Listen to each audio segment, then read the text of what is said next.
Trump India గురించి మోడీ గారి గురించి సంచలన వ్యాఖ్యలు చేశారు. మోడీ గారి పొలిటికల్ కెరియర్ ని ఎండ్ చేయడం తనకి ఇష్టం లేదని, ఇండియాని ఎప్పటి నుంచో గమనిస్తున్నాను, ఇది ఒక గ్రేట్ నేషన్ అండ్ ఇది ఇంపార్టెంట్. కమింగ్ టైమ్స్ లో రానున్న రోజుల్లో రష్యా నుంచి ఆయిల్ కొనడాన్ని ఇండియా తగ్గించబోతుంది. నేను చెప్పాను మీరు ఆయిల్ కొనడం ఇష్టం లేదని క్లియర్ గా మోడీ గారికి చెప్పాను. తను విన్నారు. కమింగ్ టైమ్స్ లో తగ్గిస్తానని అష్యూరెన్స్ ఇచ్చారు అని తన ఆ కామెంట్స్ చేసిన తర్వాతే ఇవాళ స్టాక్ మార్కెట్ ఇంతలా పెరిగింది. దీని రిలేటెడ్ ఉన్న పూర్తి వివరాలు మీకు తెలియాలి. బికాస్ ఇండియన్ గవర్నమెంట్ దీనికి రెస్పాండ్ అయింది కూడా. ఈ ట్రంప్ చేసిన వ్యాఖ్యలకి అఫీషియల్ క్లారిఫికేషన్ ని కూడా గవర్నమెంట్ ఆఫ్ ఇండియా వాళ్ళు ఇచ్చారు. సో ఇండియా యుఎస్ రిలేటెడ్ ఉన్న అన్సర్టనిటీస్ అన్ని తొలగిపోయినట్టేనా? స్టాక్ మార్కెట్ కి మంచి రోజుల్లో వచ్చేసాయా? ఐటీ జాబ్స్ పరంగా అండ్ స్టూడెంట్స్ పరంగా ఉంటున్న చాలా ఇష్యూస్ ఇండియా యుఎస్ రిలేటెడ్ గా రీసెంట్ టైమ్స్ నెలకొన్న అన్ని ఇష్యూస్ సార్ట్ అవుట్ అయిపోతున్నట్టేనా అంటే కాదు. దీని గురించి మనం మార్కెట్ అనాలిసిస్ లో డిస్కస్ చేద్దాం. ఫ్రెండ్స్, ఈ మధ్య కాలంలో రిపీటెడ్ గా గోల్డ్ అండ్ సిల్వర్ గురించి ఎందుకు మాట్లాడుతున్నానని చాలా మందికి క్వశ్చన్ వచ్చి ఉండొచ్చు. ఎప్పుడైనా ఈ బంగారం వెండి బాగా పెరుగుతుంది అనుకోండి, బయట జ్యువెలరీస్ దగ్గర నుంచి ఇన్ఫ్లుయెన్సర్స్ వరకు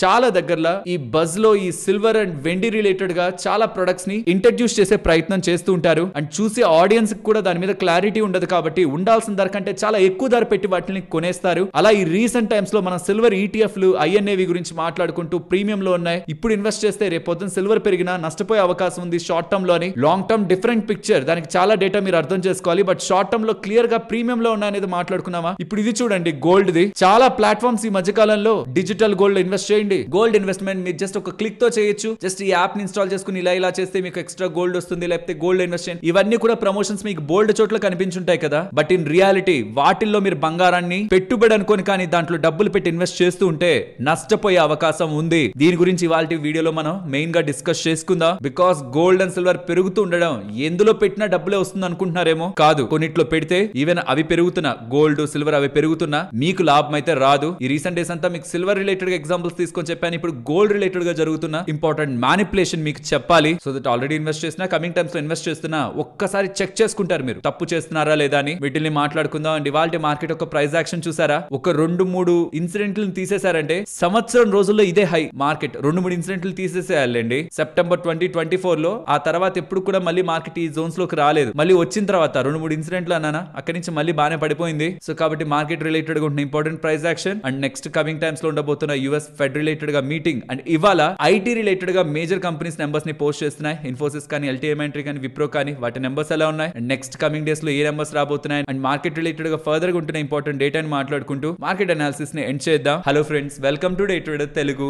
గుడ్ ఈవినింగ్. ఫస్ట్ అయితే గోల్డ్ రిలేటెడ్ గా మాట్లాడుకుందాం. ఇక్కడ మీరు గమనించారంటే కొన్ని ప్లాట్ఫామ్ల పేర్లు మీకు కనిపిస్తూ ఉంటాయి. అందులో ఒక్కొక్క దాంట్లో ఒక్కొక్క ధర ఉంటుంది. దీన్ని డిజిటల్ గోల్డ్ అంటారు. గోల్డ్ లో పెట్టుబడులు పలు రకాలు ఉంటాయి. ఫిజికల్ గోల్డ్ ఉంటుంది, గోల్డ్ ఈటీఎఫ్లు ఉంటాయి, గోల్డ్ మ్యూచువల్ ఫండ్స్ ఉంటాయి, డిజిటల్ గోల్డ్ ఉంటాయి అండ్ ఒకప్పుడు మన favourite product sovereign gold bonds కూడా ఉంటాయి. ఇందులో ఏదైనా ఒకటి కంపల్సరీగా నేను అవాయిడ్ చేస్తానంటే ఇది ఫస్ట్ డిజిటల్ గోల్డ్. ఛానల్ పెట్టినప్పటి నుంచి ఇప్పటి వరకు ఎప్పుడైనా ఒక డిజిటల్ గోల్డ్ యాప్ నేను ప్రమోట్ చేసినట్టు మీకు కనిపించిందా? ఎన్నోసార్లు పెద్ద పెద్ద అమౌంట్స్ ఇస్తామని చెప్పినా సరే నేను పెట్టండి, నేను ఇన్వెస్ట్ చేయింది బికాస్ మీరు నాకు డబ్బులు ఇస్తున్నారు, అదేం రాంగ్ ప్రొడక్ట్ కాదు చెప్పేయచ్చని చెప్పండి. ఎందుకనేది ఇక్కడ మీకు క్లారిటీ వస్తుంది. ఒక్కొక్క ప్లాట్ఫామ్ లో ఒక్కొక్క ధర ఉంటుంది గోల్డ్ రిలేటెడ్ గా. వాళ్ళు ఎంత పెడితే అంత, దానికంటూ ఒక స్టాండర్డ్ లేకపోతే ఇంత పెట్టాలి గోల్డ్ అనేలా వాళ్ళు ఏం ఫాలో అవ్వాల్సిన నీడ్ లేదు. చూడండి, ఇక్కడ ఒక్కొక్క ప్లాట్ఫామ్ లో ఒక్కొక్క గోల్డ్ ధర. అమ్మాలని వెళ్ళినప్పుడు ఎందుకంటే వాళ్ళ ప్లాట్ఫామ్ లోనే మీరు అమ్మాలి. సో వాళ్ళు ఎంత ధరకి చెప్తే అంత ధరకే మీరు అమ్మగలరు. మీకు అక్కడ బయ్యర్స్ సెల్లర్స్ కనిపించడం, ఫెయిర్ ప్రైస్ డిస్కవరీ అని ఇలాంటి థింగ్స్ అన్నిటికి చాలా దూరంగా ఉంటాయి. ఇవి సెబీ రెగ్యులేటెడ్ ప్రొడక్ట్స్ కాదు. It's an unregulated product. కాబట్టి ఇక్కడ మీరు గమనిస్తే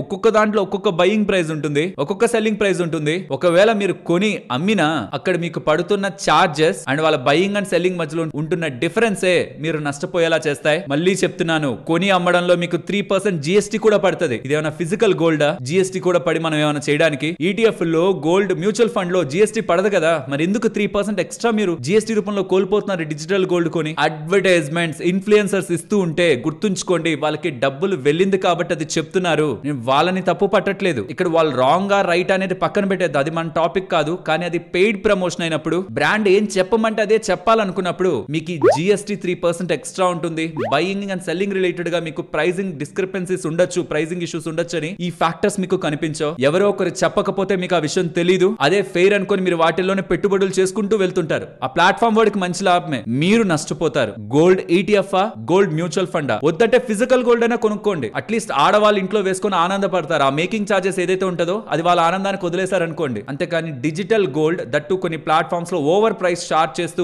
జనాల్ని ఈ మధ్యకాలంలో నిలువునా దోచుకుంటున్నారు. ఈ గోల్డ్ ర్యాలీలో, సిల్వర్ ర్యాలీలో గోల్డ్ అంటే ఎక్కడైనా కొనేస్తారని జాగ్రత్త పడాలని తెలిసిన ప్రతి ఒక్కరికి కూడా ఇన్ఫర్మేషన్ ని షేర్ చేయండి. ఈ వీడియోని ఒకవేళ షేర్ చేసినా వాళ్ళ స్టాక్ మార్కెట్ వాళ్ళు కాకపోయినా గోల్డ్ రిలేటెడ్ ఇంపార్టెంట్ ఇన్ఫర్మేషన్ ఉందని టైం పెట్టినా వాళ్ళ ఇన్ఫర్మేషన్ చెక్ చేస్తారు. హోప్ మీకు ఇది వాల్యూ గానే ఉందని. ఇప్పుడు ట్రంప్ చేసిన కొన్ని కామెంట్స్ గురించి మాట్లాడుకుందాం. ఫ్రెండ్స్, నిన్నటి వీడియోలో ఏమని చెప్పాను, యుఎస్ చైనా మీద యుద్ధానికి వెళ్ళడానికి, యుద్ధం అంటే డైరెక్ట్ గా వార్ కాదు, ఇప్పుడు ఆర్మీ వాళ్ళు కొట్టుకునే యుద్ధాలు చాలా తక్కువ అయిపోయాయి. ఫైనాన్షియలీ ఎలా డామేజ్ చేయాలి, ప్రపంచంలో వాళ్ళ నేమ్ ఎలా డామేజ్ చేయాలి, వాళ్ళకున్న అవకాశాలు ఎలా డామేజ్ చేయాలి, ఆ కంట్రీని ఎలా తొక్కేసాలి కిందకనే దాని మీద యుద్ధాలు పెరుగుతున్నాయి. ఆ యుద్ధం యుఎస్ చైనా మీద చేయాలంటే వాళ్ళ రేర్ ఎర్త్ సప్లైస్ ని వాళ్ళు కంట్రోల్ చేస్తూ యుఎస్ ని ఇబ్బంది పెడుతున్నారు ఎలక్ట్రిక్ వెహికల్స్ పరంగా. దాన్ని అడ్డుకోవాలంటే వాళ్ళకి యూరోప్, ఇండియా సహాయం కావాలని అక్కడ treasury secretary Scott Bessent statement చేశారన్నా. దాన్ని బట్టి చూస్తే కమింగ్ టైమ్స్ లో ఇండియా రిలేటెడ్ గా ట్రేడ్ ఇష్యూస్ ని యుఎస్ సార్ట్ అవుట్ చేసుకుంటుందేమో ఒక పాజిటివ్ హోప్ కూడా చైనా వాళ్ళు యుఎస్ మీద ప్రెషర్ పెడుతూ ఉండడం ఇండియాకి ఫేవరబుల్ గా కనిపిస్తుందని ఎలా మనం మాట్లాడుకున్నాం కదా. దానికి ఎక్స్టెన్షన్ గా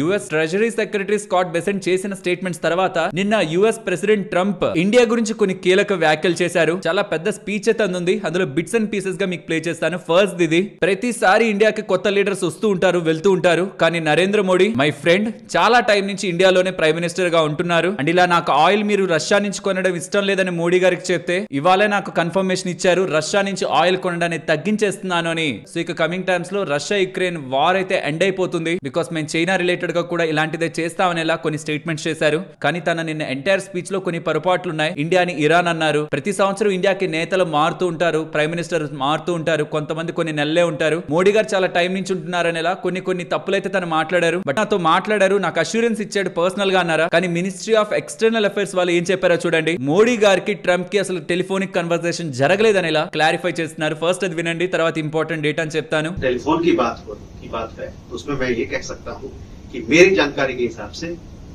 प्रधानमंत्री और राष्ट्रपति ट्रंप के बीच में कोई बातचीत नहीं।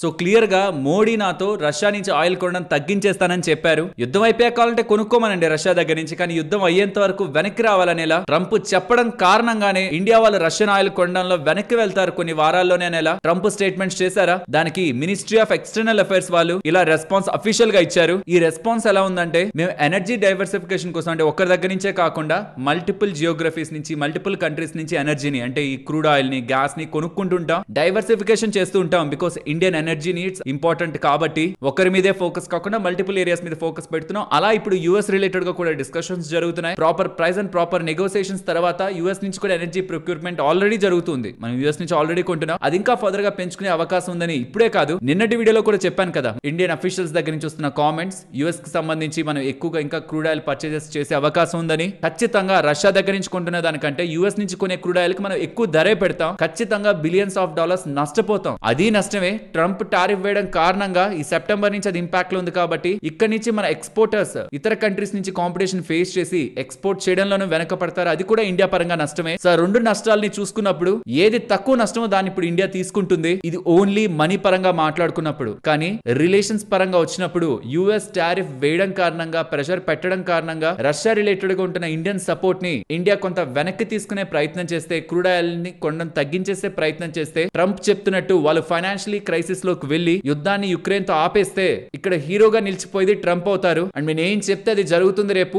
నాకు అందరూ నా మాట వినాల్సిందే, లేకపోతే నేను ఇక్కడ బటన్ నొక్కానంటే ఏ కంట్రీనైనా ఆడించగలనని తను నిలిచిపోతారు హీరోగా. అండ్ క్లిష్ట పరిస్థితుల్లో రష్యా మనకు ఎలాంటి సహాయం చేస్తూ వచ్చిందనేది కూడా హిస్టారికల్ గా ఒక స్ట్రాంగ్ ఎవిడెన్స్ చాలా టైం బ్యాక్ నుంచి ఇండియాకి క్లారిటీగా ఉంది. కాబట్టి ఈ పరిస్థితుల్లో ఏదైనా ఒక స్టెప్ రష్యాకి అగెనిస్ట్ గా తీసుకోవాలంటే, ఇర్రెస్పెక్టివ్ ఆఫ్ ఫైనాన్షియల్ లాస్, ఏదైనా రష్యాకి అగెనిస్ట్ గా తీసుకోవాలంటే లాంగ్ టర్మ్ రిలేషన్ ఇంపాక్ట్ కాకుండా ఉండేలా చాలా సున్నితంగా దీన్ని డీల్ చేయాల్సి ఉంటుంది. ఇది ఎలా ఇండియా డీల్ చేస్తుంది అనేది చాలా టైం బ్యాక్ నుంచి ఉంటున్న మేజర్ క్వశ్చన్. బట్ ఇప్పుడు కనిపిస్తున్న ప్రతి డాట్ ని కనెక్ట్ చేస్తూ వెళ్తే రష్యా రిలేటెడ్ గా నిజంగానే మన వాళ్ళు ఆయిల్ పర్చేజెస్ ని తగ్గించి యుఎస్ రిలేటెడ్ గా ఆయిల్ పర్చేజెస్ పెంచుకునేలాగే కనిపిస్తున్నారు. సో ఇలా కొంచెం అది ముందుకు వెళ్ళిందంటే ట్రంప్ కూడా మన రిలేటెడ్ గా వేసిన టారిఫ్లని తీస్తారు. ఇండియన్ ఎకానమీకి, స్టాక్ మార్కెట్ కి అది మంచిదే. బట్ ఈ మొత్తం విషయంలో రష్యాని భారత్ ఎలా కన్విన్స్ చేస్తుంటుంది, వాళ్ళ మధ్యలో మనకుంటున్న రిలేషన్ డ్యామేజ్ కాకుండా ప్రెసెంట్ ఉన్న సినారియోని ఎక్స్ప్లెయిన్ చేస్తూ వాళ్ళ మద్దతుతో మనం ఈ స్టెప్ కానీ తీసుకుంటుంటే ఇది ఒక విన్ విన్ సిచ్యువేషన్. అలానే జరుగుతుందని అనుకుంటున్నాను. Because of good relation between India and Russia, అది ప్రాపర్ గా వాళ్ళకి కన్వే చేసే బ్యాక్ అవుతుందేమో,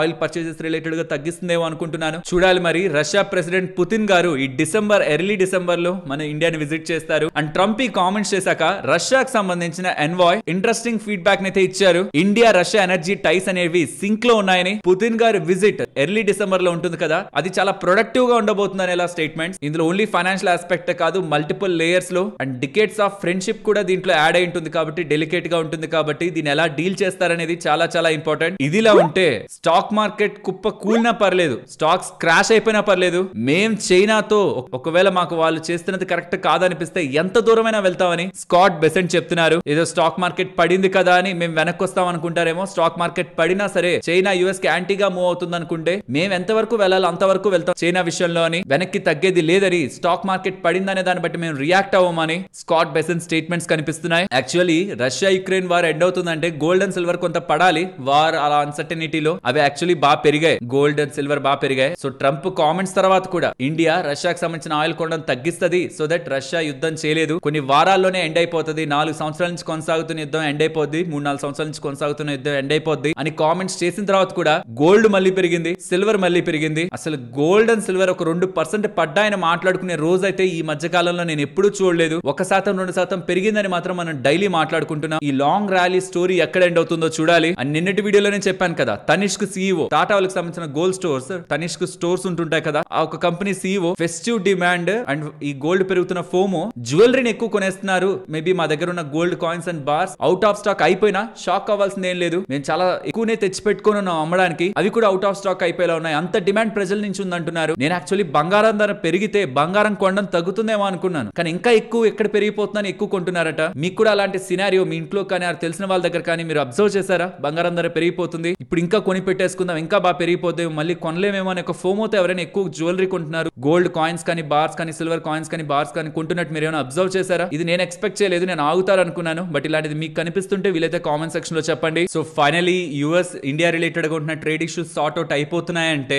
ఒక హోప్ వచ్చింది అనుకోండి. యుఎస్ ఇండియా పరంగా ఇష్యూ పెరిగితే ఈ కంపెనీలకు నష్టం, ఏ కంపెనీస్ అయితే బాగా పడ్డాయో, ఇక్కడ నుంచి యుఎస్ కి ఎక్స్పోర్ట్స్ చేస్తున్న కంపెనీస్ అన్ని ఏవైతే ఎక్కువగా పడ్డాయో అవన్నీ కూడా ఇవాళ పెరిగాయి. బట్ నాకు ఇప్పటికీ ఒక బిగ్ సర్ప్రైజ్, ఎందుకంటే రష్యా వాళ్ళు కూడా ఏం ఒప్పుకోవట్లేదు, ఇండియా అండ్ రష్యా రిలేటెడ్ గా ఎనర్జీ టైస్ సింక్ లోనే ఉన్నాయంటున్నారు అఫీషియల్ గా. అండ్ రష్యా ప్రెసిడెంట్ పుతిన్ గారు కూడా డిసెంబర్ ఎర్లీ ఫస్ట్ వీక్ లో వస్తున్నారంటున్నారు. కాబట్టి అంత ఈజీగా ఇండియా రష్యా నుంచి ఎలా పక్కకు వస్తుంది ఎనర్జీ పరంగా అన్నది, అది రష్యాని హర్ట్ చేయకుండా అన్నది బిగ్ $1 మిలియన్ క్వశ్చన్. అది అంత సింపుల్ గా సాల్వ్ అవుతుందని అయితే నేను అనుకోవట్లేదు, బట్ అలా అయిందంటే మాత్రం ఒక మేజర్ బ్రేక్ త్రూ అనే చెప్పాలి. పెద్ద హెడేక్ మనకి వదులుతున్నట్టు ట్రంప్ రిలేటెడ్ గా. ఎక్స్ట్రా 25% టారిఫ్ పక్కకు వెళ్ళిందంటే చాలా కంట్రీస్ తో మనం కాంపిటేటివ్ స్పేస్ లోకి అయితే ఎంటర్ అవుతాం, మన ఎక్స్పోర్ట్స్ ఇంప్రూవ్ అయ్యి ఫర్దర్ గా జీడిపి పరంగా ఇంపాక్ట్ ని పెంచుతుంది. అండ్ ఎవరెవరైతే ఈ IMF వాళ్ళు కానీ అండ్ వరల్డ్ బ్యాంక్ వాళ్ళు కానీ FY26 మన గ్రోత్ ని బాగానే ఇచ్చారు, FY27 వీక్ గా ఉంటుంది, అనుకున్న దానికంటే వీక్ గా ఉంటుందని చెప్పారు. బట్ ఈ ట్రంప్ రిలేటెడ్ గా ఉన్న ఈ 25% టారిఫ్ తగ్గిందంటే వాళ్ళు మళ్ళీ ఫర్దర్ గా ఇండియా రిలేటెడ్ గా అప్గ్రేడ్స్ చేసే అవకాశం ఉంది. అండ్ ఇంటర్నేషనల్ గా ఉంటున్న చాలా రేటింగ్ ఏజెన్సీస్ కూడా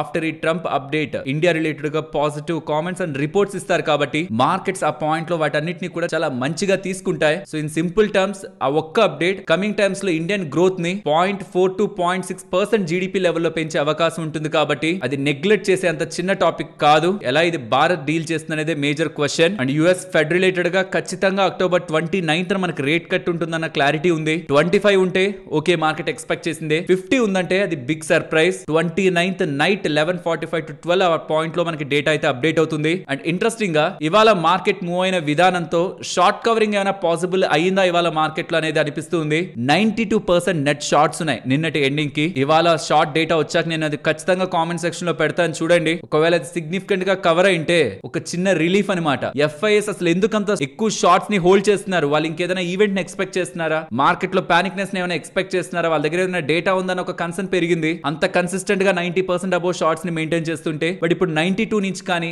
90, 89, 88 ఇలా తగ్గుతూ వచ్చారనుకోండి మార్కెట్ ప్యారలల్ గా పెరుగుతుంది. And a major panic event లేదులే అన్న ఒక క్లారిఫికేషన్ కూడా మనకు వస్తుంది. అట్లీస్ట్ వాళ్ళ సైడ్ ఆ డేటా లేదు అని. అండ్ ఈ డేటాను ఒకసారి అబ్జర్వ్ చేయండి. ఇప్పటి వరకు ఆల్మోస్ట్ 60 కంపెనీస్ దగ్గరగా ఇండియన్ మార్కెట్ లో మనకు రిజల్ట్స్ ని పోస్ట్ చేశాయి. వాటి గ్రోత్ ఎలా ఉందనేది మీరు అబ్జర్వ్ చేస్తే లాస్ట్ టైమ్స్ కంటే అంటే ఇయర్ ఆన్ ఇయర్ కంపారిజన్ లో క్వార్టర్ ఆన్ క్వార్టర్ కంపారిజన్ లో ఈసారి కంపెనీస్ బెటర్ గా నెంబర్స్ ని పోస్ట్ చేసినట్టు డేటాని బట్టి మనకు అర్థం అవుతుంది. అది GST కట్ ద్వారానా లేకపోతే ఇన్కమ్ ట్యాక్స్ రిలేటెడ్ గా చేంజెస్ ద్వారానా, ఆర్ ఇది ఓన్లీ ఒక క్వార్టర్ కేనా లేకపోతే కమింగ్ క్వార్టర్స్ లో కూడా అదే యాడ్ అవుతూ వెళ్తుందా? ఇది కమింగ్ టైమ్స్ లో మనం అబ్జర్వ్ చేస్తా, అది మీతో షేర్ చేస్తాను కూడా. బట్ యాజ్ ఆఫ్ నో మీరు ఈ చేంజ్ ని స్క్రీన్ మీద గమనించాలి. Year on year comparison, quarter on quarter comparison రెండిట్లోనూ గుడ్ గ్రోత్ మనకైతే నమోదవుతుంది. కమింగ్ టైమ్స్ లో ఇంకా మనకి కంపెనీస్ నెంబర్స్ యాడ్ అవుతూ వస్తాయి కదా, అది మేబీ దీన్ని ఏమైనా కొంత తగ్గిస్తాయేమో. అలా కానీ లేకపోతుంటే మాత్రం ఈసారి క్వార్టర్లీ నెంబర్స్ యావరేజ్ గా మొత్తం ఇండియన్ మార్కెట్ ఒక యావరేజ్ లో చూసినప్పుడు ది బెస్ట్ నెంబర్స్ అయ్యే అవకాశం ఉంది. ఇంకా మనకి చాలా కంపెనీస్ ఉన్నాయిలేండి, మొదటి 60 కంపెనీస్ గురించే మాట్లాడుకున్నాం. ఇదే రిప్లికేట్ అవుతుంది అనుకుంటే this will be the positive factor market పరంగా. ఎర్లీ ట్రెండ్స్ డిస్కస్ చేసినట్టు అనమాట. ఇదే ఫైనల్ అనుకోకండి, నెంబర్స్ అన్ని బాగా వచ్చేసాయని కాదు చెప్తున్నాను. ఎర్లీ ట్రెండ్ పాజిటివ్ గా ఉంది, తర్వాత మిగిలిందంతా కూడా ఉంటుంది కదా. ఎర్లీ ట్రెండ్ పైకి ఉంది, మిగిలింది కూడా అలానే ఉంటుందా లేకపోతే నార్మల్ ఉంటుందా లేకపోతే డిక్లైన్ అవుతుందా అనేది టైం టు టైం మనం మాట్లాడుకుందాం. బట్ అట్లీస్ట్ ఒక పాజిటివ్ హోప్, నెంబర్స్ బాగుస్తున్నాయని చెప్పాలనుకుంటున్నాను. With an average comparison year on year and quarter on quarter. And FIIs యొక్క సెంటిమెంట్ కూడా కాన్స్టెంట్ సెల్లింగ్ లో ఏం లేదు. ఒక పక్క బయింగ్ లో ఉంది, ఇంకో పక్క సెల్లింగ్, ఇంకో పక్క న్యూట్రల్, ఇలా అటు ఇటు అప్ అండ్ డౌన్ అవుతుంది. కానీ కాన్స్టెంట్ ఒక డైరెక్షనల్ సెల్లింగ్ కూడా ఇప్పుడు ఏం చేయట్లేదు. నెగిటివ్స్ ఏమైనా మాట్లాడుకోవచ్చా అంటే సైలెంట్ గా యూకే వాళ్ళు ఈ మధ్య కదా వాళ్ళ ప్రైమ్ మినిస్టర్ ఇండియాకి వచ్చారు, చాలా డిస్కషన్స్ జరిగాయి. వాళ్ళ దగ్గర నుంచి హండ్రెడ్స్ ఆఫ్ పీపుల్ వచ్చి మన దగ్గర ఉంటున్న డెలిగేట్స్ తో మాట్లాడి ఇక్కడ యూనివర్సిటీస్ పెడతాం, ఇండియాతో రిలేషన్స్ పెంచుకుంటాం, సో అండ్ సో చెప్తూ వచ్చారు కదా. వాళ్ళు 90 ఎంటిటీస్ మీద రిస్ట్రిక్షన్స్ ని పెట్టారు. ఎవరెవరైతే రష్యా నుంచి ఆయిల్ కొని బిజినెస్ చేస్తున్నారో అందులో ఇండియాకి సంబంధించిన నయారా ఎనర్జీ కూడా ఉంది. So UK prime minister Starmer ఈ రీసెంట్ టైమ్స్ లో ఇండియాకి వచ్చి డిస్కషన్స్ అన్ని అయిన తర్వాత ఇదైతే కంప్లీట్లీ సర్ప్రైజ్. గుజరాత్ కు సంబంధించిన నయారా రిఫైనరీ పరంగా కూడా, బిజినెస్ పరంగా కూడా యూకే గవర్నమెంట్ అయితే శాంక్షన్స్ పెడుతూ ఉంది. ఇది ఇండియాకి నెగిటివ్ అంటే అలా ఏం కాదు, బిజినెస్ లెవెల్లో ఆ కంపెనీస్ డీల్ చేసుకుంటాయి. అండ్ ఇంకేమైనా ఫర్దర్ నెగిటివ్స్ ఎక్స్పెక్ట్ చేయొచ్చా అంటే ట్రంప్ ఏమో మాట వరుసగా అనేస్తున్నారు ఇండియా వెనక్కి వచ్చేస్తుంది, రష్యన్ ఆయిల్ కొనడం తగ్గించేస్తుందని. బట్ రియల్లీ అదొక solid logical conclusion as of no establish అవుతున్నట్టు ఫ్రమ్ ఇండియా సైడ్. కానీ రష్యా ఇండియా రిలేటెడ్ ఉన్న రిలేషన్స్ ని బ్యాలెన్స్ చేస్తూ ఎలా డౌన్ ప్లే చేస్తుంది రష్యన్ ఆయిల్ సప్లై అనేది ఇంకా క్లారిటీ రావాల్సింది. కాబట్టి తను చెప్పే మాటలను అంత సీరియస్ గా తీసుకోవాలంటే యాజ్ ఆఫ్ నో అయితే కన్ఫర్మేషన్ లేదు. అండ్ యుఎస్ చైనా రిలేటెడ్ గా గుర్తుంచుకోండి, ఏ టైంలో ఎలాంటి కామెంట్స్ అన్న తను చేసే అవకాశం ఉంది, మార్కెట్ సడన్ గా ఇంపాక్ట్ అయ్యే అవకాశం ఉంది. ఆ టైంలో ఇండియన్ మార్కెట్స్ కానీ ఒకవేళ పానిక్ మోడ్ లోకి వెళ్తే కొంత పడితే, రీసెంట్ టైమ్స్ లో చెప్తున్నదే మళ్ళీ చెప్తున్నాను, మీరు ఏషియన్ మార్కెట్స్ ని తీసుకున్నా, జపాన్ మార్కెట్స్ ని తీసుకున్నా, యుఎస్ మార్కెట్స్ తీసుకున్నా, యూరోపియన్ మార్కెట్స్ తీసుకున్నా, ఇవన్నీ కూడా ఇయర్ స్టార్టింగ్ నుంచి ఇప్పటి వరకు మూవ్ అయిన విధానం వేరు. అవి బాగా పెరిగాయి, కానీ ఇండియన్ మార్కెట్స్ అలా లేవు. మన ఇండియాలో చాలా పాజిటివ్ డెవలప్మెంట్స్ యాడ్ అవుతున్నాయి, నెంబర్స్ కూడా ఇంప్రూవ్ అవుతున్నాయని చూపించాను. ఎర్లీ ట్రెండ్స్ ఫైనల్ కాదు, ఎర్లీ ట్రెండ్స్ బాగున్నాయి. సో ప్రాబబుల్ రీజన్ ఏదైనా ఉంది ఇండియన్ మార్కెట్స్ పడాలంటే యుఎస్ వేస్తున్న ఆ టారిఫ్ అది కూడా ఇంపాక్ట్ చూపించుంటుంది. కాబట్టి ఎలాంటి షార్ట్ టర్మ్ అన్సర్టనిటీ మార్కెట్ లో ఎదురవుతున్నా అది భయపడిపోయి మార్కెట్ నుంచి ఎగ్జిట్ అయ్యే రీజన్ అనేలా నాకైతే కనిపించట్లేదు. డబ్బులుంటే కొనుక్కోవడం, షార్ట్ టర్మ్ డబ్బులు పెట్టద్దు. లాంగ్ టర్మ్ లో 7 సంవత్సరాల వరకు నేను ఉండగలను అనుకుంటే డబ్బులుంటే కొనుక్కోవడం, లేదంటే వెయిట్ చేయడం. ఆఫ్టర్ సమ్ టైం మీకు అర్థం అవుతుంది నేను ఎందుకు ఇలా చెప్పానని. అండ్ మేజర్ నెంబర్స్ ఇన్ఫోసిస్ కానీ, విప్రో కానీ, and LTM entry, IT pack అయితే వాళ్ళు వచ్చేసాయి. రేపు మనకి రిలయన్స్ కి సంబంధించిన నెంబర్స్ వస్తాయి. ఆ తర్వాత Saturday ICICI bank and HDFC bank, దీంతో major set of numbers Nifty పరంగా మనకు క్లారిటీ వస్తుంది. అవి ఎలా ఉన్నాయనే దాన్ని బట్టి మండే మనకి మంచి గ్యాప్ అప్ అవ్వాలా లేకపోతే గ్యాప్ డౌన్ అవ్వాలా అనేది కూడా ఆ major heavy weights numbers decide చేస్తాయి. ఏదైనా ఇంట్రెస్టింగ్ డేటా ఉందనుకోండి, అది ఈ వీడియో ఒక కామెంట్ సెక్షన్ లోనే యాడ్ చేస్తాను. మండే ఓపెనింగ్ కి ముందు ఒకసారి మీరు చెక్ చేశారంటే ఆ నెంబర్స్ రిలేటెడ్ గా డేటా కూడా ఈ వీడియో కామెంట్ సెక్షన్ లో ఉంటుంది. ఆర్ మీరు ఆల్రెడీ మన వాట్సాప్ ఛానల్లో ఉన్న అక్కడ కూడా డేటాని ఇంట్రెస్టింగ్ ఏదైనా బిగ్ థింగ్ చేంజ్ ఉంది, పాజిటివ్ ఆర్ నెగిటివ్ ఉంది అనుకుంటే అక్కడ కూడా షేర్ చేస్తాను. ఈ వాట్సాప్ ఛానల్ ఒక లింక్ డిస్క్రిప్షన్ కామెంట్ సెక్షన్ లో ఫస్ట్ లింక్ గా ఉంటుంది, ఒకసారి చెక్ చేయండి ఫ్రెండ్స్. ఇలా వీడియోలో ఉన్న కంటెంట్ మీకు అందించడానికి మేము పెట్టిన ఎఫర్ట్స్ వాల్యుబుల్ అనిపిస్తే తప్పకుండా వీడియోని లైక్ చేస్తూ పెడుతున్న ఎఫర్ట్స్ ని ఎంకరేజ్ చేయండి. అండ్ మీకు గీతా గోపీనాథ్ గారు తెలుసు కదా, హార్వర్డ్ యూనివర్సిటీలో ఎకనామిక్స్ రిలేటెడ్ గా professor, IMF international monetary fund లో కూడా డిప్యూటింగ్ మేనేజింగ్ డైరెక్టర్ గా, చీఫ్ ఎకానమిస్ట్ గా తన బాధ్యతల్ని నెరవేర్తించారు కదా. తను రీసెంట్ గా చేసిన ట్వీట్ మీకు స్క్రీన్ ముందు ఉంచుతున్నాను.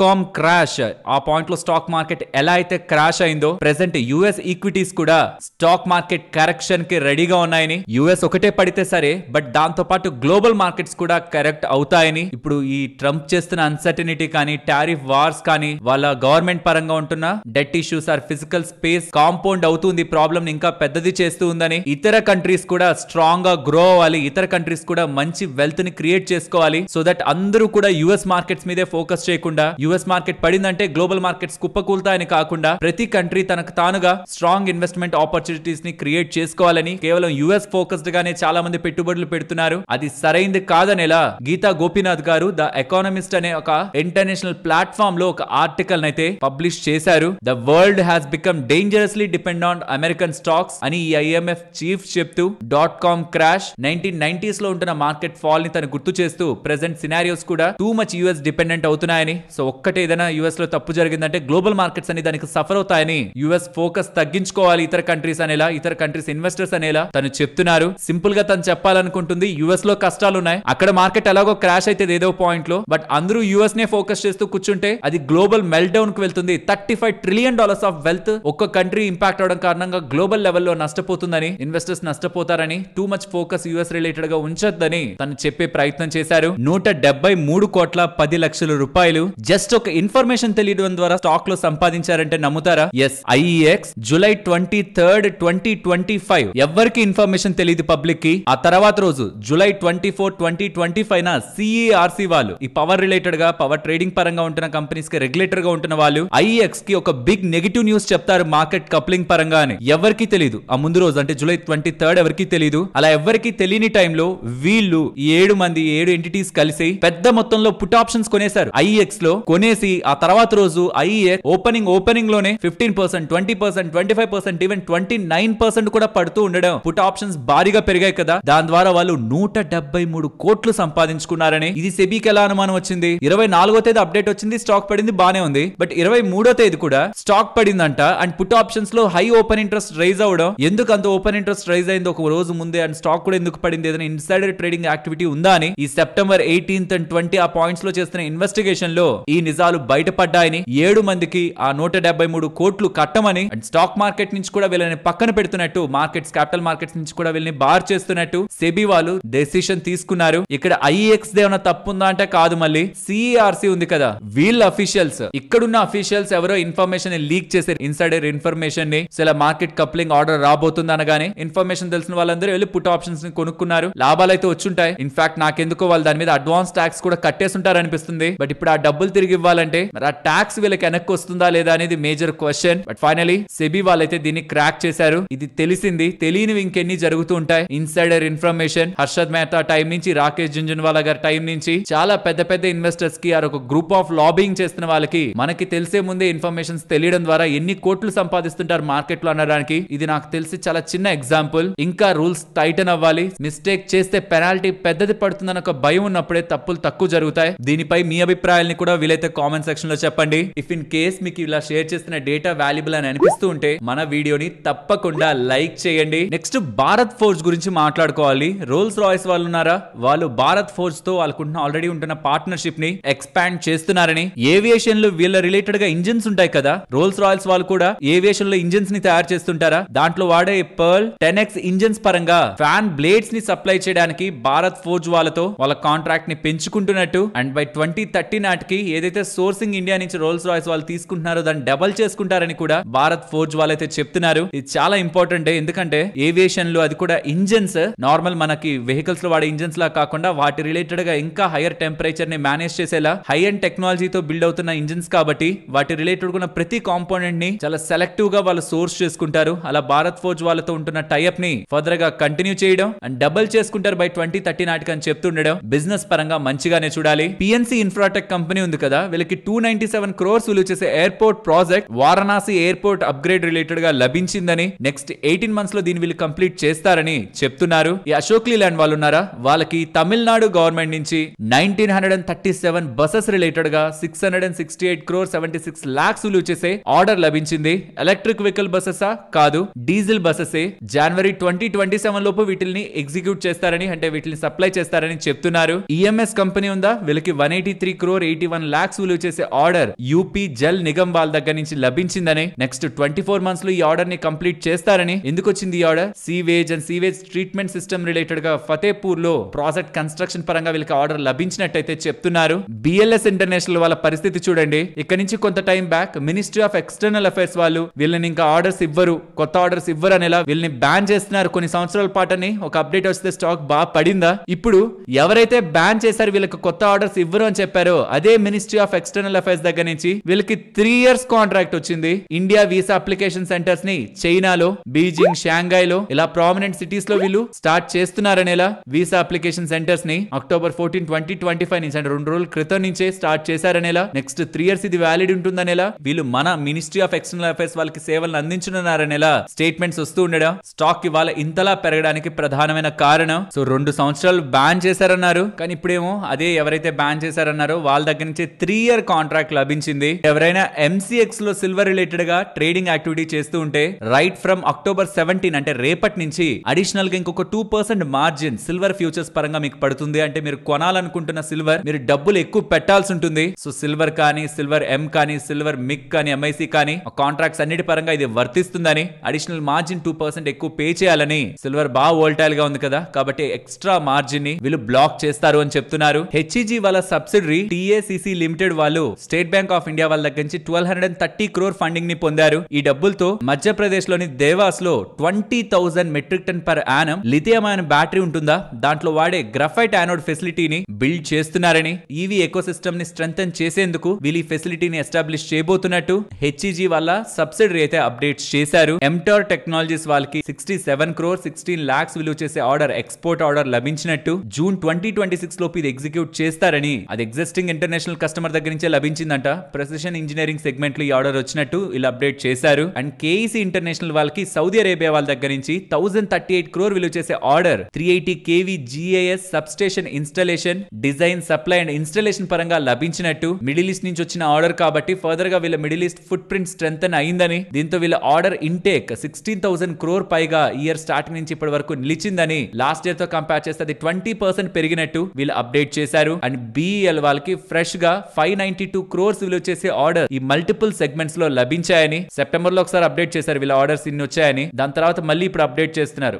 మల్టిపుల్ స్పేసెస్ లో వీళ్ళకి ఆర్డర్స్ లభించాయని. నెక్స్ట్ నెంబర్స్ తో స్టార్ట్ చేద్దాం. First Infosys numbers. Revenues quarter on quarter లో 5.3%, ఇయర్ ఆన్ ఇయర్ లో 4.4% దగ్గరగా పెరిగాయి. మార్జిన్స్ బెటర్ గా వచ్చాయి, 21% అరౌండ్ వీళ్ళు మార్జిన్స్ ని నమోదు చేశారు. ప్రాఫిట్స్ కూడా క్వార్టర్ ఆన్ క్వార్టర్ లో 6.3% దగ్గరగా గ్రో అయ్యాయి. ఓవరాల్ నెంబర్స్ లో మనకేం ప్రాబ్లం కనిపించదు. అండ్ ఈవెన్ గైడెన్స్ ని కూడా వాళ్ళ మార్జిన్ లెవెల్లో 20 to 22% మెయింటైన్ చేస్తూ ప్రీవియస్ గా వాళ్ళు ఇచ్చిన లోయర్ అండ్ రెవెన్యూ గ్రోత్ ని 1% నుంచి 2% కి పెంచారు. యాజ్ ఆఫ్ నౌ నాకు కనిపిస్తున్న నెంబర్స్ అయితే ఇన్ఫోసిస్ పరంగా బాగున్నాయి. ఫర్దర్ మేనేజ్మెంట్ ఏదైనా నెగటివ్ స్టేట్మెంట్స్ బిజినెస్ పరంగా ఏమైనా చేస్తే తప్పించి నెంబర్స్ బాగున్నాయి. ఈవెన్ ఈ NDTV వాళ్ళ ఎక్స్పెక్టేషన్స్ తో కంపేర్ చేసిన వాళ్ళ ఎక్స్పెక్టేషన్స్ ఏమున్నాయని ఇక్కడ మీకు రైట్ హ్యాండ్ సైడ్ ఉంటుంది, ఇన్ఫోసిస్ వాళ్ళ నెంబర్స్ లెఫ్ట్ హ్యాండ్ సైడ్ ఉంటుంది. ఆన్ కంపారిజన్ చూస్తే ఆన్ ఎవ్రీ ఫ్రంట్ ఒక మార్జిన్ లో తప్పించి అది కూడా లిటిల్ వేరియేషన్ తో మిస్ ఉంటుంది. But rest of the fronts ప్రతి ఒక్క ఫ్రంట్ లో కూడా మంచి గ్రోత్ ని వీళ్ళు కనబరిచారు. బట్ మేనేజ్మెంట్ కామెంటరీలో సెకండ్ హాఫ్ స్లోవర్ ఉంటుంది, ఫస్ట్ హాఫ్ బాగుంటుంది, సెకండ్ హాఫ్ స్లోవర్ గా ఉంటుందని ఇలా చెప్తూ ఈ H1B రిలేటెడ్ గా ఇంపాక్ట్ అయితే లిమిటెడ్ గానే ఉందని, దానివల్ల బిజినెస్ ఏమి ఇంపాక్ట్ కాలేదని అప్డేట్స్ చేస్తూ అండ్ CFO చేస్తున్న కామెంట్స్ ని చూడండి. ఎన్విరాన్మెంట్ అన్సర్టైన్ గా ఉంది, AI స్కేలింగ్ మాసివ్ గా ఉంది కాబట్టి బిజినెస్ రిలేటెడ్ గా సర్టనిటీ లేదు ప్రెసెంట్ అని ఇలా చెప్తున్నారు. హైరింగ్ యాజ్ యూజువల్ గా వీళ్ళు ప్లాన్ చేసినట్టే జరుగుతుందని అప్డేట్స్ అయితే కనిపిస్తూ ఉన్నాయి. సో కొన్ని కామెంట్స్ ఏంటంటే AI పరంగా చేస్తూ AI బాగా స్కేల్ అయిపోతుంది, ఎన్విరాన్మెంట్ అన్సర్టైన్ గా ఉందనేది మనకు నెగిటివ్ గా ఉంది, కానీ రెస్ట్ ఆఫ్ ద థింగ్స్ అన్ని ఇన్ఫోసిస్ పరంగా స్టేబుల్ గానే ఉన్నాయి, నెంబర్స్ కూడా బానే ఉన్నాయి. అండ్ ఇన్ఫోసిస్ వాళ్ళు 23 రూపీస్ పర్ షేర్ డివిడెండ్ ని ప్రకటించారు. వెరాజ్ విప్రో వాళ్ళ నెంబర్స్ డైరెక్ట్ వాళ్ళ నెంబర్స్ చూపించే ముందు ఎక్స్పెక్టేషన్స్ కంటే వీళ్ళ నెంబర్స్ లిటిల్ బిలో వస్తున్నట్లయితే కనిపిస్తుంది. బట్ డీల్ విన్స్ మాత్రం చాలా స్ట్రాంగ్ గా ఉన్నాయి. Large deal bookings year on year లో 90.5% దగ్గరగా గ్రో అయ్యాయని. అండ్ మేనేజ్మెంట్ ఒక కామెంటరీ కూడా యూరోప్ అండ్ APMEA అంటే Asia Pacific middle east and Africa regions లో కూడా మంచి గ్రోత్ వాళ్ళకి కనిపిస్తుందని, ఆల్రెడీ బుకింగ్ స్ట్రాంగ్ గా ఉన్నాయి అనుకున్నాం కదా. అండ్ బిజినెస్ పరంగా కూడా స్ట్రాటజీతో క్లియర్ గా ముందుకు వెళ్తారనేలా అప్డేట్స్ అయితే చేశారు. బట్ ఓవరాల్ నెంబర్స్ ఇందాక నేను చెప్పినట్టు ఎక్స్పెక్టేషన్స్ కంటే బిలో ఉన్నాయి. And quarter on quarter and year on year basis లో కూడా ఫ్లాట్ గానే మీకు నెంబర్స్ కనిపిస్తాయి. నెక్స్ట్ నెస్లే వాళ్ళ నెంబర్స్ ఇక్కడ మీకు స్క్రీన్ మీద ఉంటాయి. ఇయర్ ఆన్ ఇయర్ కంపారిజన్ లో రెవెన్యూ 10% ఇంప్రూవ్ అయింది, మరి ప్రాఫిట్ ఎందుకు 17% డ్రాప్ అయింది? Because last year same time లో 183 crore 30 lakhs దగ్గర ఎక్సెప్షనల్ గెయిన్ ఉందన్నమాట. సో దాని కారణంగా ఈసారి మీకు ప్రాఫిట్స్ డౌన్ అయినట్లు కనిపిస్తుంది. బట్ దాన్ని తీసి చూసారనుకోండి క్వార్టర్ ఆన్ క్వార్టర్ బేసిస్ లో 15% profit PBT before exceptional item మీకు కనిపిస్తుంది. అండ్ వాళ్ళ వాల్యూమ్ గ్రోత్ ను ఒకసారి అబ్జర్వ్ చేయండి. Double digit growth, strong volume growth ని వీళ్ళు రిపోర్ట్ చేశారని. డొమెస్టిక్ సేల్స్ 5,411 crore కి రీచ్ అయ్యాయని, హైయెస్ట్ ఎవర్ రికార్డెడ్ సేల్స్ అనేవి ఏ క్వార్టర్ లోని ఇంతలా నమోదు అవ్వలేదనేలా కామెంట్స్ అయితే చేస్తున్నారు. అండ్ తర్వాత మేనేజ్మెంట్ కామెంటరీ కూడా బిజినెస్ పరంగా పాజిటివ్ గా కనిపిస్తూ ఉండడం స్టాక్ ఇవాళ గెయిన్ అవడానికి ప్రధానమైన కారణం. KitKat, Munch and Maggi related గా రికార్డ్ స్థాయిలో గ్రోత్ అండ్ సేల్స్ అయితే ఉన్నాయంట. మంచిగా వీటి సేల్స్ పెరుగుతున్నట్టున్నాయి బయట. నెక్స్ట్ ఎటర్నల్ జొమాటో వాళ్ళ నెంబర్స్ ని పోస్ట్ చేశారు. బట్ నెంబర్స్ కంటే కూడా ఈ కామెంట్స్ నాకు ఇంపార్టెంట్ అనిపించాయి కాబట్టి షేర్ చేస్తున్నాను. స్విగ్గీ వాళ్ళకి సంబంధించిన కొత్త యాప్ ఉంది కదా టోయింగ్ అని, ర్యాపిడో వాళ్ళకి సంబంధించి ఓన్లీ అని OWNLY, ఈ రెండు యాప్స్ ఏంటంటే బడ్జెట్ కాన్షియస్ కస్టమర్స్ ని టార్గెట్ చేస్తున్నారని, కాబట్టే స్పెషల్ యాప్స్ ని రిలీజ్ చేసుకుంటున్నారని, జొమాటో కొత్త యాప్స్ అవసరం లేకుండా వాళ్ళ యాప్ లోనే వీటికి సంబంధించిన సొల్యూషన్ ని ఇస్తూ ఉందని, మినిమం ఆర్డర్ వాల్యూని 199 నుంచి 99 రూపీస్ కి తగ్గించారని గోల్డ్ మెంబర్స్ కి. కాబట్టి అనదర్ యాప్ రిలేటెడ్ గా ప్రెసెంట్ వాళ్ళ డెసిషన్ తీసుకోవట్లేదని ఇలా చెప్తూ, అలా ఒకవేళ లాంచ్ చేస్తే మోర్ కాంప్లెక్సిటీ పెరిగిపోతుందని, కాబట్టి స్లోగా వీళ్ళు వెయిట్ చేసి చివర్లో డెసిషన్ అయినా తీసుకుంటాం కానీ ఇప్పుడైతే మేము మూవ్ అవ్వమని చెప్తూ స్టేట్మెంట్స్ చేశారు. ఇక వాళ్ళ బిజినెస్ విషయానికి వస్తే రెవెన్యూ 756% జంప్ అయింది క్విక్ కామర్స్ స్పేస్ లో. క్విక్ కామర్స్ పరంగా వాళ్ళ అకౌంటింగ్ స్టాండర్డ్స్ ని మార్చారు ఈసారి. సో రెవెన్యూ అంత గ్రో అయింది కదా, ప్రాఫిట్స్ అండ్ ఆపరేటింగ్ సైడ్ ఏమైనా స్ట్రాంగ్ గా మూవ్ అంటారంటే కాదు, క్యాష్ బర్నింగ్ దారుణంగా జరుగుతున్నట్టుంది. ఆపరేటింగ్ సైడ్ మనకేం గ్రోత్ కనిపించదు, ఇంకా వీక్నెస్ అక్కడ ఎవాల్వ్ అవుతుంది. సో కాబట్టి రెవెన్యూ 756% జంప్ అయి 9891 క్రోర్స్ వచ్చినా సరే ఆపరేటింగ్ సైడ్ ఎబిడా సైడ్ 156 క్రోర్ లాసే ఉంది. కానీ అది మంచి విషయమే. లాస్ట్ క్వార్టర్ తో కంపేర్ చేస్తే అది తక్కువైంది. లాస్ట్ క్వార్టర్ 162 క్రోర్, ఇప్పుడు 156 క్రోర్. స్ట్రాంగెస్ట్ సేల్స్ అయితే వీళ్ళు నమోదు చేశారు. బై 2027 నాటికి 3000 స్టోర్స్ కి వీళ్ళు రీచ్ అవుతారని అప్డేట్స్ చేస్తున్నారు. మళ్ళీ చెప్తున్నాను, వీళ్ళ స్టాండర్డ్స్ అకౌంటింగ్ స్టాండర్డ్స్ ని మార్చారు. జస్ట్ కమిషన్ ని వీళ్ళు పెట్టట్లేదు, మొత్తం గూడ్స్ సోల్డ్ మొత్తాన్ని వేసేశారు. కాబట్టే మనకంత జంప్ క్విక్ కామర్స్ స్పేస్ లో కనిపించింది. 756% జంప్. ఇది ఇందాకే అప్డేట్ చేశాను. మళ్ళీ ఇంకొకసారి ఎండ్ చేసే ముందు కూడా చెప్తున్నాను, లేకపోతే అన్ని వేల కోట్లకు సంబంధించి వాళ్ళకి కమిషన్ కాదు వచ్చింది, అది టోటల్ సేల్స్. అవి ఇన్వెంటరీ ఓనర్షిప్ మోడల్ ని క్విక్ కామర్స్ స్పేస్ లో వీళ్ళు అడాప్ట్ చేసుకుంటున్నట్లయితే చెప్తున్నారు. Not just commission. Even Jio finance వాళ్ళ నెంబర్స్ కూడా వచ్చాయి. రెవెన్యూ క్వార్టర్ ఆన్ క్వార్టర్ లో 60%, ఇయర్ ఆన్ ఇయర్ లో 42% జంప్ అయింది. Versus profit quarter on quarter comparison లో 114% దగ్గరగా జంప్ అయింది. ఇంట్రెస్ట్ ఇన్కమ్ 91% పెరిగింది on year comparison. Overall numbers better గా ఉంటున్నట్టే, బికాస్ వీళ్ళ బిజినెస్ ఇంకా ఫుల్ స్కేల్ లో రన్ అవ్వట్లేదు. జాయింట్ వెంచర్స్ ని ఫార్మ్ చేసుకున్నారు ఈ రీసెంట్ టైమ్స్ లో. బ్లాక్ రాక్ వాళ్ళతో కానీ, అలయన్స్ వాళ్ళతో కానీ, ఇన్సూరెన్స్ అండ్ స్టాక్ మార్కెట్ పరంగా, వెల్త్ మేనేజ్మెంట్ పరంగా, బ్రోకింగ్ పరంగా ఇలా మల్టిపుల్ వాటి పరంగా వస్తున్నారు. బట్ నెంబర్స్ లో కూడా కాన్స్టెంట్ ఇంప్రూవ్మెంట్ కనిపిస్తూ ఉంది. బట్ గుర్తుంచుకోండి, మార్కెట్ ఇప్పుడు ఇచ్చిన వాల్యుయేషన్ ఇప్పుడు కనిపిస్తున్న నెంబర్స్ ది కాదు, ఫ్యూచర్ లో ఇంకెంత వెళ్తుందో ఒక ఎక్స్పెక్టేషన్స్ తోనే స్టాక్ ఇక్కడ ఉంది. బికాస్ అన్ని బిజినెస్ లు ఫుల్ స్కేల్ లో ఇంకా రన్ అవ్వట్లేదు. సరే మరి ఉండనా, మరొక ఇంట్రెస్టింగ్ వీడియోతో మళ్ళీ మిమ్మల్ని కలుస్తాను. అంతవరకు టేక్ కేర్. జై హింద్.